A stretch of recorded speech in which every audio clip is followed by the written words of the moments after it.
All right, you guys, it's time for another episode of the Seven Figures Club podcast. Today, we've got my friends, very powerful guest, Jennifer Love, coming to us all the way from California. She is an award-winning, not one, not two, not three LeBron James, but a five-time career entrepreneur with 20 plus years under her comfy keds. She retired her high heels years ago. Congratulations to her feet. And she is a thought leader with a heart that matches her name. Her degrees, training, and research in human and organizational behavioral psychology are the foundation for her clinical work. She currently is the visionary CEO of the Living Wealth Institute, helping world leaders develop a healthy relationship with wealth, free from overwhelm and anxiety by following a regenerative money education for a holistic and nourishing experience. Leaders who know how to raise, manage, grow, and contribute money can live soulfully, wealthy lives. Jennifer, welcome to the podcast. There are over 32 million businesses in the U.S., and over 90% of them will never break seven figures in annual sales. So how do we as entrepreneurs or aspiring entrepreneurs break into that seven figures club? This podcast will relentlessly share the secrets, strategies, and tactics I've used to create 3 multi-seven figures businesses and bring in even more successful entrepreneurs than me to share their inspirational stories and tactics to success. You can create your dream business and life right now. So buckle up and let's go. All right, so we always like to start these podcasts by finding out kind of your background. What led you to entrepreneurship and to your career path? What were some of those guiding events in your life? What was your upbringing like that maybe, affected those outcomes? Yeah, I love this place to start from, because really for all of us, nature and nurture really come to blend who we become and who we choose to be. And so getting to the scope of someone, it really does begin with where they come from. For me, I would share that and take you back to the 3-year-old me. And I have this memory of me sitting in my home in Oklahoma City. We lived in Oklahoma. My father was a successful entrepreneur. My mom was a stay-at-home mom. And I had this little piano. And I was like, playing my heart out on this piano. I was like singing my heart out. And I was, it was like this little light of mine and Twinkle, Twinkle, Little Star. And I thought I was like a complete badass. But the thing that's really interesting to me about that moment in time, and I have such a memory of that, like in my body and also just mentally, was that I wasn't just playing, Leo, for myself. I wasn't just playing for my family. I wasn't just playing for my community. I was on the level of playing for the universe. I knew no limits, right? I was unencumbered. And I was just going for it, playing for the audience of the universe. and that's, that I love that memory, because I come back to it, and I've been coming back to it more recently, and thinking, wow, really, the only limits that we have in our life are the limits that we place on ourselves. And so often, No question. what happens is, the traumas in life that come in that we don't process appropriately, that impact and create those upper limits in our life. And that is what happened for me. So at 3 also, I have this memory of this dark day, and my parents were in their bedroom. The door was closed. My father was yelling. He was punching holes in the walls, and he walks out, storms down the hallway past me. I see my mom sitting there on the bed, and I go to her. I crawl up on the bed, and sitting next to her are the cut up credit cards. And she looks down at the little 3-year-old me, and she says, "Your dad's leaving, and we don't have any money, and he's not coming back." I was like, whoa, that's like a lot to take on at 3. And this is age 3. This is age 3. That's wow, right. Oh, that's crazy. And so, that was the moment where my money story really began. And the money story for me was, oh, I'm not good enough for dad to pay child support. Oh, I'm not lovable enough for him to stay and be a part of my life. Well, what did I do with that? rather than having, and of course at 3, I don't have the tools, and I didn't have the parental guidance and support like so many of us don't.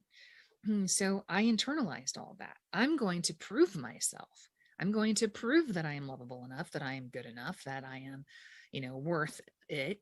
And so I set out, and I set out with one of my top strengths on the Strengths Finder 2.0 personality test, and that's achiever. So I became an achiever. But everything in life has a medicine and a poison side to it, right? That's what I believe. Everything has a medicine. Every word has a medicine and a poison, and everything, we've all heard this on some level, that our strengths can also be our greatest weaknesses, right? And so the achiever part of me, that is a strength, I turn to it in a poison kind of a way. And what do I mean by that? Well, I moved through life and got myself into the world of business at a really young age, right out of getting my master's degree, and started my first business. Nice. And So where did you go to school at? yeah, so undergrad, Millersville University in Pennsylvania, and graduate back here in California, at the California School of Professional Psychology.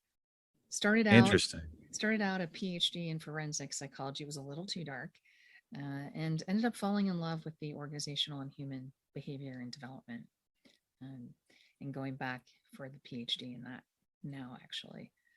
So what all of that achievement led to was, looking externally at me, you would think, the money in the bank, the real estate, the press, the business growth, external success.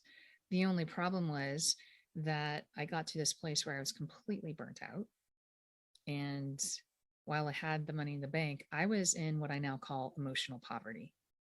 So all through my 20s, I was bulimic while, building these companies and doing all this work.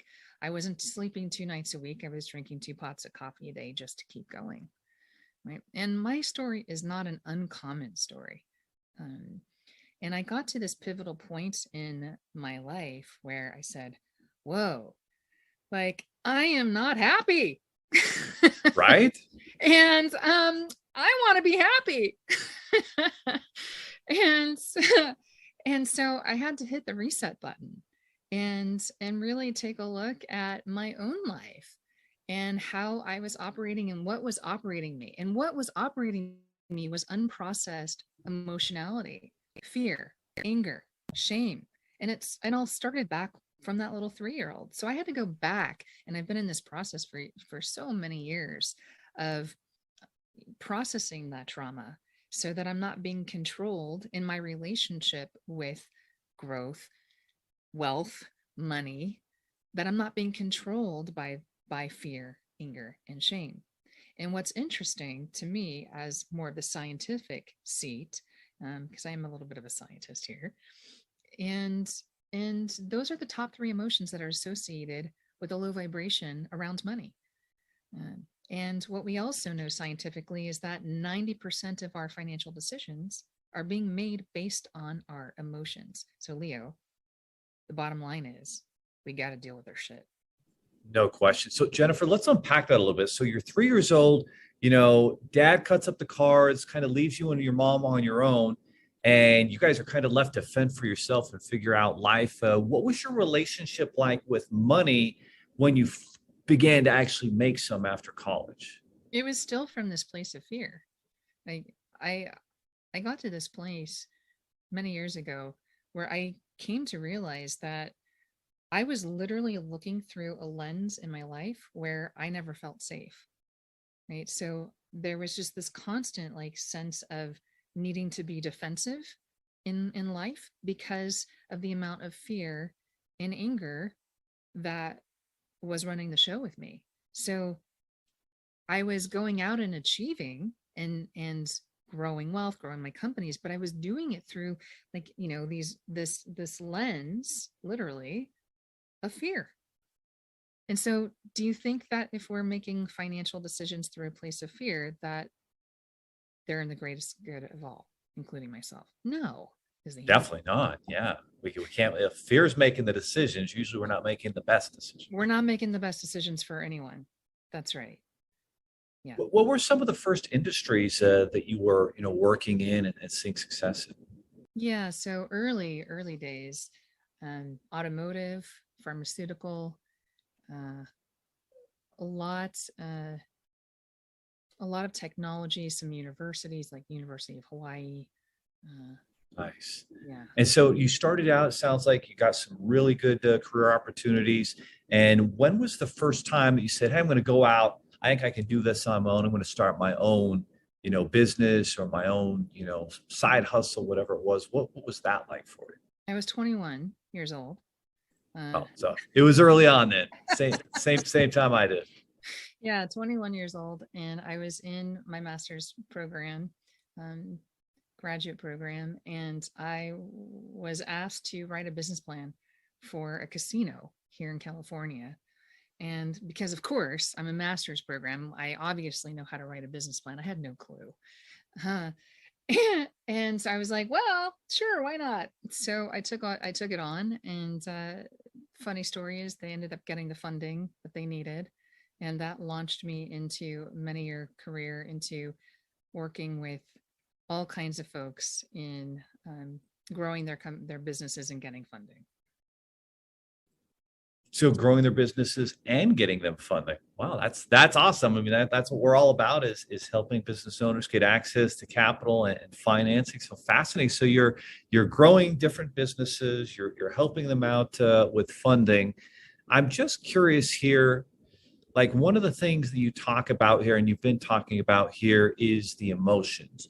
Yeah. Like how do you take these emotions as we're growing a business, as we're going through difficulty in life, and actually harness them and turn them into something productive? How do we start making decisions that aren't based on fear? And what should those decisions be based off of if there's an emotion with it, or should emotion not be part of that? Like, how do you unpack that? Yeah, most people are like, really? We're making financial decisions based on our emotions? Are you sure? I'm like, oh yeah. Think about it, sit down, track it, start tracking, literally get a spending log, like Clever Fox off of Amazon.com, and start tracking everything you spend, like what you're spending money on, and write down the thought and the emotion that's associated with it. You're going to have a whole level of new insight on yourself. So what do we do? Well, we're not going to not have emotion be involved in our relationship with money. We just want to make sure that the emotions that are at play are balanced with our analysis, and that they're not coming from the wrong place. So what do? Well, we need to process that anger. We need to process that shame. We need to process that guilt. We need to process that jealousy. We need to process that fear. How do we do it? Well, we got to do the thing that we all don't want to do.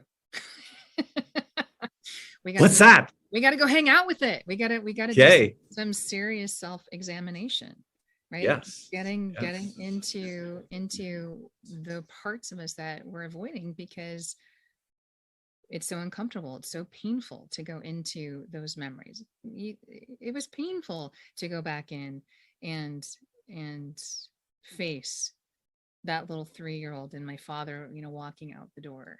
And not being a part of my life. That was painful to do that. It's going to be painful to do these things. But on the other side of that, digging in, looking at, examining, and processing so that we can re-regulate ourselves or reparent ourselves. On the other side of that is our liberty. On the other side of that is our sovereignty. On the other side of that is our choice. On the other side of that is our joy.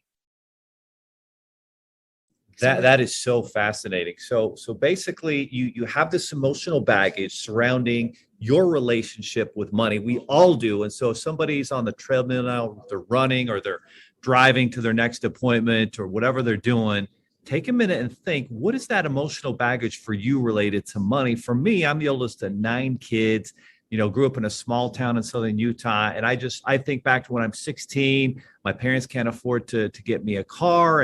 And there's this, negative relationship thing there. We can't afford it type thing. And I think a lot of that comes back to that. And so for me, when I started to make money, then I started making irresponsible decisions. Oh, I'm going to get the good car. I'm going to get the great house.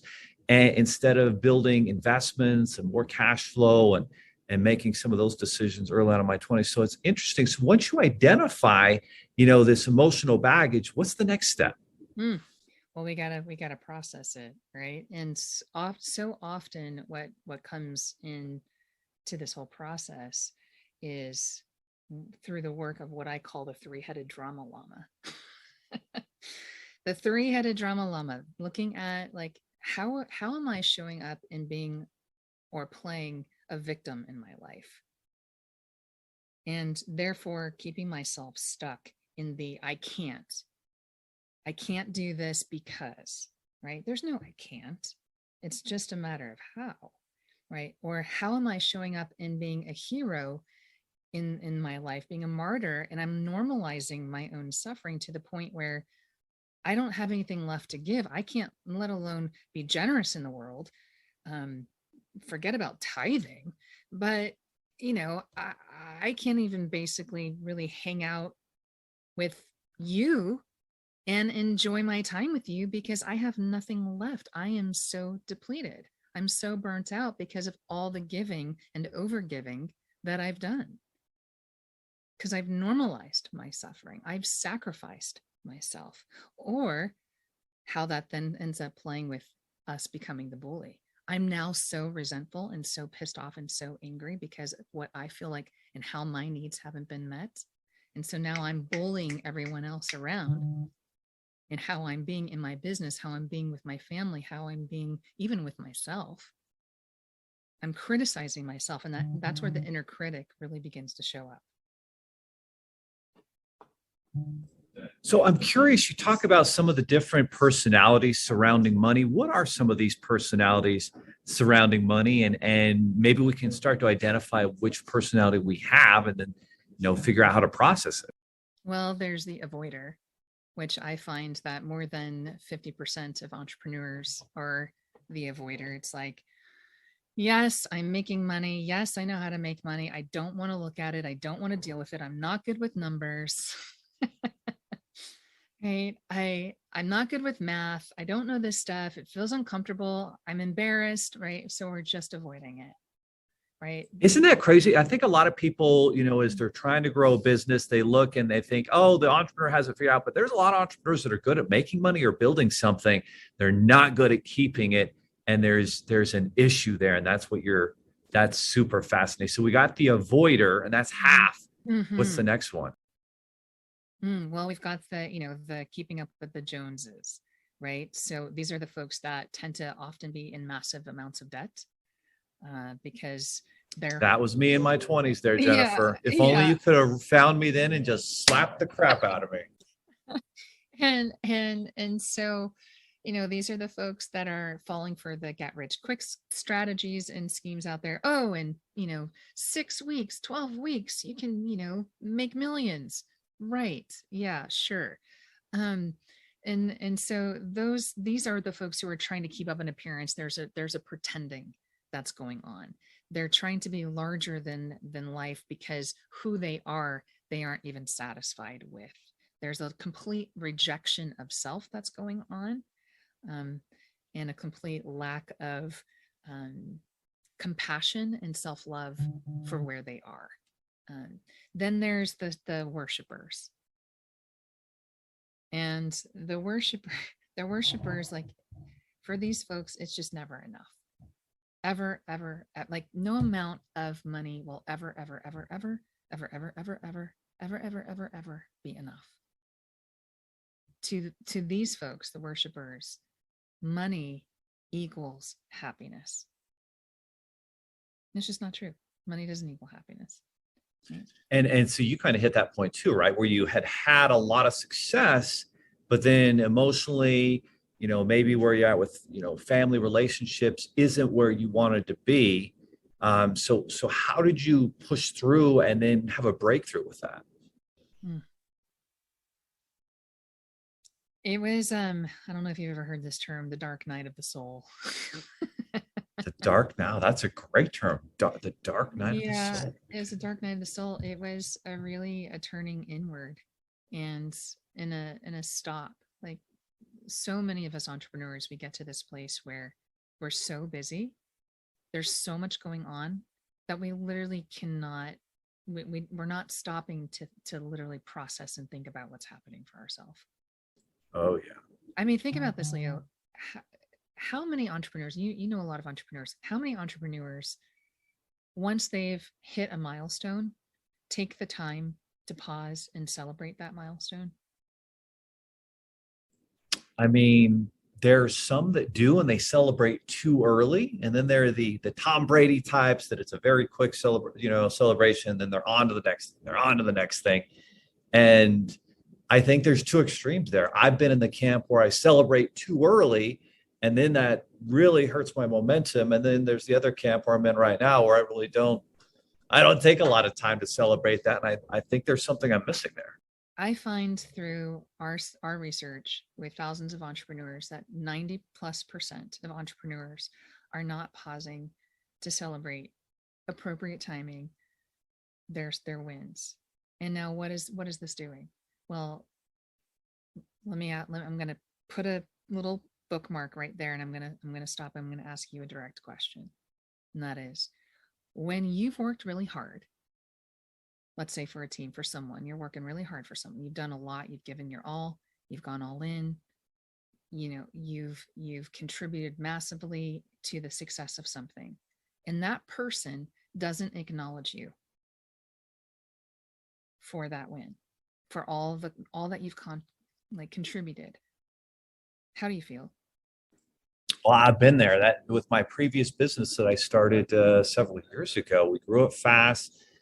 0 to 50 employees within 2 years, and then I brought on partners, and they literally, the ones I brought on and promoted, they didn't appreciate it, and it was gut wrenching, and it made me furious, and it was tough, and led me to actually start over and rebuild again. So what I'm hearing in that is resentment, probably some anger, definitely frustration, which literally created an end to the relationship. Sure did. Okay, this is what we're doing to ourselves by not appropriately honoring, acknowledging, and celebrating ourselves along the way for what we are doing. We're literally signaling to ourselves, hey, I don't matter. What's going on in that subconsciousness when we're literally communicating to ourselves that we don't matter? Oh, everything that you just said. That's what we're doing. That's fascinating, because for me, it's this struggle. I had this history of celebrating too early and maybe celebrating too much. Now I've gone to the other extreme, and it sounds like that's the problem that 90% of entrepreneurs fall in. They actually don't, celebrate any of their wins, and they just move on to the next thing, the next thing, and the next thing. And so pretty soon time just flies by, and there's just always the next thing. And there's always the next thing. And so here's what I also want to add to that. So if we're getting into a state of being angry, resentful, frustrated, and pissed off, do we want to keep really going over time? No. No, that's where the burnout happens. That's where the burnout happens. That's right. And what starts to happen? We start to do this, right? We start to close. Now, do we manifest from this place, or do we manifest from this place? Oh, we got to manifest when we're open and happy. That's right. That's right. So I'm giving you just one simple example here of what's going on in running the show, right? Down to something as simple as not honoring ourselves by celebrating our milestones. That can lead to absolute destruction and burnout in our life. But we're doing this across our life. We're making ourselves not matter in so many different areas. So anyone who's joining us here right now, I want to ask you a very simple and yet profound question. And that is, where in your life are you making yourself not matter? And why? Start there. Start that self-examination process with that question. And you're going to begin to see, if you really stay with it, and it's going to be uncomfortable, and it's okay. That means you're on the right That path means if you're not it. comfortable. You're on it. You're on it. Oh, you're muted. So you're on that path, and then hopefully at some point, you know, you understand what you call living wealthy now. And I think it's about more than money. Yes. If you could unpack that, what does it mean to live wealthy now? And as you're getting that breakthrough and identifying where you're at with your money personality and you know the burnout and the next step there. Yeah, well, for me, living wealthy is living where we are in this place where our heart is open always, right? Where we are able to receive all of life, right? And when we're in a place of receiving, hands open, heart open, we're going to experience pain. It's going to happen. But can we be in a place where our heart's open even when we're experiencing some shitty stuff in life, right? And so from that place, then we're also able to receive all the goodness of life, all the joy, all the things. And I'm going to land this in a story for you here. And this is this is quite the tale. A year ago, May 7th, I was riding a horse with a client here in Santa Barbara. I got bucked off the horse. I crushed my spine and crushed the L2 75% and the upper and lower vertebrae were fused together. Plus I had 2 titanium rods and 8 screws. So I'm sitting here right now with 2 titanium rods and 8 screws in my back. Okay? Oh my goodness. So I was told that I had a 10% chance of ever walking again. And I was told that if I did ever walk, when that was without surgery, and if I did ever walk again, that it was going to take me a year to 2 years to be able to do it. Okay, so here I am sitting in the hospital, you know, in massive amounts of pain, physical pain. And well, I decided to meet myself in that pain. 5 days in the hospital, transferred over to the rehab hospital. The first day I'm in the rehab hospital, first day in 6 days, I'm going to have a shower. The nurse and the care technician are standing in my room asking me what I want to wear because they're about to roll me in to get a shower. I can't lift my arms up. I can't put them out in front of me to hug someone. I can barely stand and I can't walk. And I'm sitting there with a decision. And that decision was, I can either choose that poor me, this has happened to me, I can't believe it, this totally sucks, I wish this didn't happen. Or I could choose, you know, I always wondered what it would be like to have handmaidens like in Downton Abbey that dressed me. And I could decide right there and then that this was happening for me. And so I chose option B. This is happening for me. So they rolled me in to the shower. And as they're bathing me, I'm just like savoring. I'm like, ooh, yeah, you know, and I'm just having this whole thing. And the nurse and the care technician are asking me like, what's going on for you? and I'm like, I told them, I let them in on what was happening. They got so tickled by it, they started calling me Lady Jennifer. And they would then braid my hair and we'd get out my essential oils and we'd start playing. So that day was the first day that I was starting 4 to 4.5 hours of physical therapy every day. I went all in. But, you know, I decided right then and there that I was also going to choose what was going to happen for me. And so I said, you know what? I'm going to walk out of this rehab hospital. I'm going to be off of narcotics and I'm going to be at a pain threshold of 4 or less. Now, mind you, I was at a pain threshold of 8 to 10. I was on ketamine, Oxycontin, Neurontin, all these crazy, you know, narcotics. Do you know that 9 days later, I did. I walked out with a rollator. I was at a pain threshold of 3.5. And then I continued to set the intentions. I continued to choose. So by the end of June, I said, I'm going to walk a nature walk for 90 minutes. I did it. By the end of August, I'm going to dance. I did it. I've got all this on video, right? Okay. By the end of October, I'm going to do this really steep hike with my girlfriends. I did it. The week before Thanksgiving last year, I was flying on a trapeze. This is all This is all like, we could say it's a miracle. It is a miracle, but it's a Oh, no choice. question.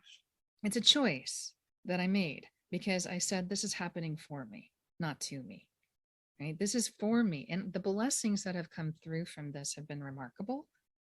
And what I have manifested in this last year as a result has been incredible. I have financially made more than I have in the last 2 years through this last year, and I've worked less. Okay, how do I do that? Because I'm staying open. Everybody listening wants to know exactly how to do that, how to make 3 times more and work less. That's unbelievable. But I think we need to unpack that statement you keep saying. It didn't happen to me, it happened for me. And that's something I've heard, really successful people say. And it's so important. It's the story we tell ourselves. It happened for me. There was a learning process, and I wouldn't be the same and nearly as successful if I hadn't gone through that. But in the moment, you actually were able to step back and do that and see that, have that perspective. Most of us don't. That's And right. that's what you're talking when you're saying living wealthy now. But then the next thing there you talk about is this upper limit effect that we have in all areas of our life, not just with money. And I could, in your position, there's a 90% chance they're telling you you're never going to walk again. So how does one, I guess you just changed your perspective. It's happening for me. And well, but there was more to it. You did more to it. Well, of course, there was a lot that I did, a lot of meditation, a lot of breathing, taking white light and imagining sewing up my spine, the breathing, all of my rituals and practice. I was going hardcore while I was in the rehab and since. So my rituals went from being an hour a day to my rituals are now, my morning ritual is like an hour to 4 hours a day, right? 5 a.m. to 9 or 10 typically. And so I've more than doubled down on me. Cause why? Cause I matter. Because I matter. And in that process, the dividends and returns on it have been so significant. And so living wealthy, yes, living wealthy is a discipline. Living wealthy is a devotional daily practice of manifestation. So let's talk real quickly, if we could, meditation and visualization. There's a lot of talk about how powerful this is. I know for me, I started doing it, did it for 30 days straight, where it's the same time every day. I would really focus on that meditation and visualization. And when I stopped, I saw a real difference. How is there's a right way to do this. And I don't think people are doing it right or being instructed. You're doing it, and that's why you've seen such success over the last year, where many other people, if they were in the same situation, who knows? I mean, could have been the end of a lot of their lives, right? But for you, you completely turn it around. What's the right way to meditate and see that the future that you want? Well, I'm not gonna say that there's a right or wrong way to meditate. I think one needs to find their way into meditation. I've done 10-day silent meditation retreat with Vipassana. I sit, and sometimes I'll do a guided meditation, and sometimes I sit with myself in silence and do more of a transcendental meditation, right? For me at this point, because I've been meditating for so long, and Dr. Joe Dispenza's meditations are fantastic as well.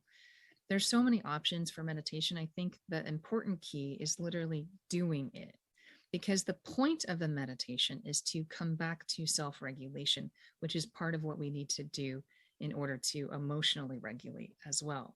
So the meditation is creating a regulation in the central nervous system. It's getting us into this state of deep relaxation where we can, in our brain, re-regulate ourselves. We don't have to do anything for it. Literally just sit and be quiet and listen.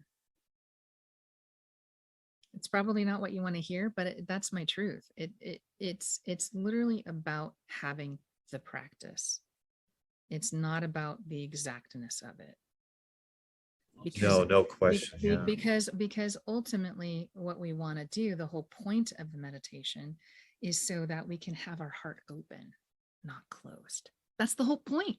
That's the only reason we meditate, is so that we can have our heart open. And the way that we get there is by regulating ourselves.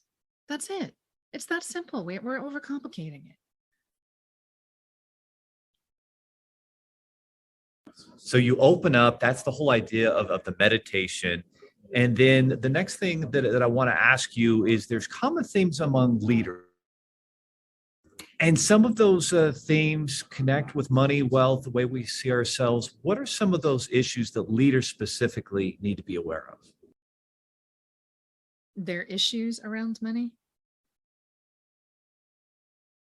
Is that what you're asking me? So there's like common themes that you notice leaders have in their relationship with money, with wealth, with their, their life, their fulfillment, maybe Yeah. family, relationships. There's all these different things connected up there. What is it specifically that a leader maybe has a different challenge? I'm a leader, there's responsibility, there's onus. I've got 30 people in my office here I'm responsible for. Yeah. But there's something that happens with leaders specifically that there's a challenge there that maybe they're not aware of.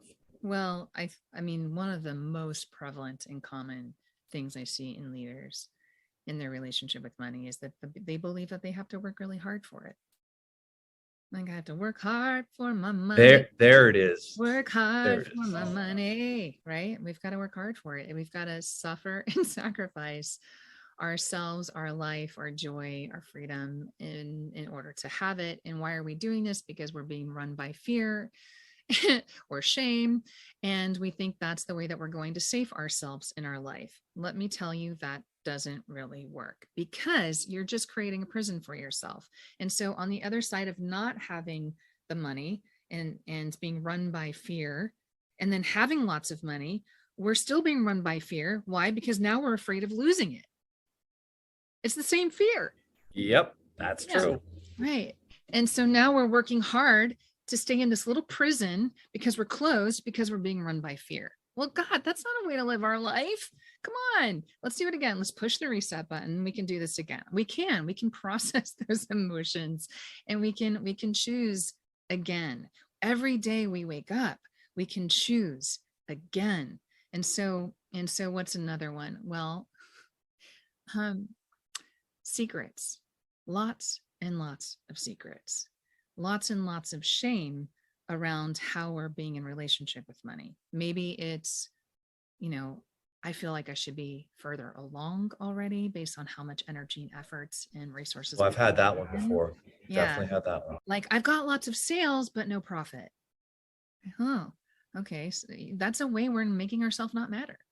And I won't get into the details of that right now, but it absolutely is. Or, maybe I had a client once who took out $100,000 loan for her business and didn't tell her husband, right? So she's living in shame of having this $100,000 loan that she's got to pay off, and her husband doesn't even know about it. I've got another client, it's like, she's like up like, 11 p.m., 12 a.m. And she's like shopping, spending like $5,000 a month on clothes, right? So shopaholic. So I find that there are lots and lots of secrets as it comes to how we're being in relationship with money. Those are two very common. Yeah. I think a lot of people at this point are listening, they're working out, they're driving, they're trying to have a breakthrough, and they're thinking, wow, if I could just harness some of the tools, some of the strategies that Jennifer has laid out today, and there's so much information, and they probably feel like it's a fire hose of information coming in. Where should they start? How can they connect up with you and take the next step? Yeah. So I would start again with that question. Where in my life am I making myself not matter? And I would also start with getting that Clever Fox spending log, that journal, and start tracking your spending. Like, literally write it down. Write every single expense for the next 14 days to 30 days down. And next to it, write down your thoughts and your emotion. You're going to learn a lot about yourself. That is a fantastic place to start. In terms of getting some more detail on yourself, if you head over to my website, jenniferlove.com, I have what's called the Living Wealthy Quiz. That's going to give you some more intel to you about where you are in your relationship with wealth specifically, and what to do about it. Like, what's the next right step for you. So you can find me there on jenniferlove.com, also the livingwealthyinstitute.com. That's where the practice and the workshops that we run, you can find those. And then over on Instagram at the Jennifer Love. Wow, that's remarkable, guys. I'm on it right now. It's jenniferlove.com. That's 2 N's, JENNIFER, love.com.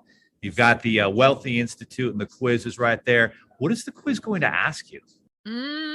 It looks through the 4 different wealth zones. And you ought to take it, Leo. I want to see you in there. Oh, I'm going to take it right now. It only takes like 5 to 10 minutes to go through it. Yeah, there you go. And it gives you lots of good insight about your 4 different wealth zones around money.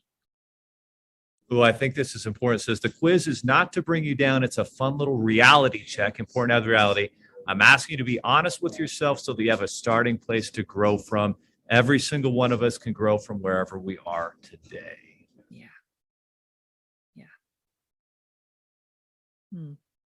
All right, guys. So go to jenniferlove.com. Jennifer, I want to give you the last word on what action we should take. We always talk about the importance of listen, guys. Let's not be passive. Let's implement what we're learning today. What is the action step besides taking the quiz?